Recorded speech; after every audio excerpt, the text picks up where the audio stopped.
இது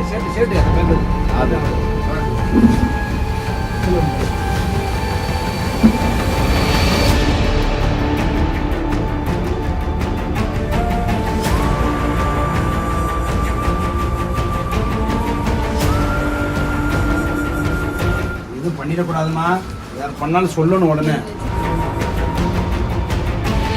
போதைப் பொருள் விற்றால் கடுமையாக நடவடிக்கை எடுக்கப்படும் தெரிவிச்சிருக்காங்க.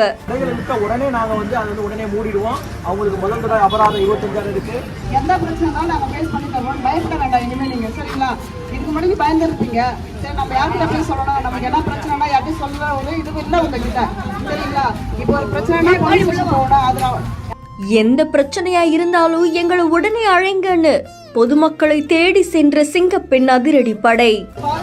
உங்களுக்கு பக்கபலமா நாங்க இருக்கோம். பெண்களுக்காக தான் இந்த டீமே இருக்கோம். நாங்க பெண்கள், குழந்தைகளுக்கு எல்லாருக்குமே இந்த படை இருக்கோம். நாங்க அதிரடி படை இருக்கோம். பெண்களுக்கு எதிரான குற்றங்களை கண்காணிச்சு பாதுகாப்பு மற்றும் விழிப்புணர்வு நடவடிக்கைகளை மேற்கொள்ள தமிழக அரசுடைய சிறப்பு முயற்சியா செயல்பட்டு வரக்கூடிய சிங்கப்பெண் அதிரடி படை சார்பில் நந்தம்பாக்கம் மற்றும் பட்ரோட் பகுதிகளில் இருக்கக்கூடிய பொதுமக்கள் மற்றும் பெண்களுக்கான விழிப்புணர்வு நிகழ்ச்சி தான் நடந்திருக்கு. பரங்கிமலை மாவட்ட காவல் துணை ஆணையர் ஸ்ரீனிவாசன் தலைமையில நடந்த இந்த நிகழ்ச்சியில பெண்களுடைய பாதுகாப்பு, போதைப் பொருளால் ஏற்படக்கூடிய பாதிப்புகள் மற்றும் சமூக விழிப்புணர்வு குறித்து பொதுமக்கள் மற்றும் மாணவர்களுக்கு விளக்கம் கொடுக்கப்பட்டிருக்கு. இதை தொடர்ந்து அந்த பகுதியில் இருக்கக்கூடிய கடைகளுக்கு போய் போதைப் பொருட்கள் விற்பனை செய்யப்படுதா அப்படின்னு போலீசார் தீவிர ஆய்வு மேற்கொண்டிருக்காங்க. அப்போ போதைப் பொருள் விற்பனை நடந்த அதை பார்த்தோம் அப்படின்னா கடுமையான நடவடிக்கை எடுக்கப்படும், சட்ட ரீதியா நடவடிக்கை எடுக்கப்படும் அப்படின்னு பரங்கிமலை மாவட்ட காவல் துணை ஆணையர் ஸ்ரீனிவாசன் கடை உரிமையாளர்களுக்கு கடுமையா எச்சரிக்கை விடுத்திருக்காங்க.